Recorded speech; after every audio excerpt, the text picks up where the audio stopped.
இருக்கின்றார். சூரிய பகவான் திருவோணம் நட்சத்திரத்தில் இருக்கின்றார்.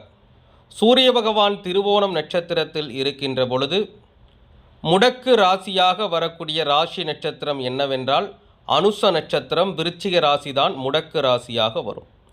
அதாவது லக்னத்திற்கு 9ஆம் பாவகம் முடக்காக வரும். இப்படி லக்னத்திற்கு 9ஆம் பாவகம் முடக்காக வந்தால் அவருடைய ஜாதகத்தில் அந்த தோஷம் நீங்க வேண்டுமென்றால் அந்த ஜாதகர் அந்த முடக்கு நட்சத்திரமாகிய அனுஷம் நட்சத்திரத்தில் பிரான்மலை முருகன் கோவிலுக்கு சென்று அபிஷேகம் அர்ச்சனை செய்து கொள்ள வேண்டும்.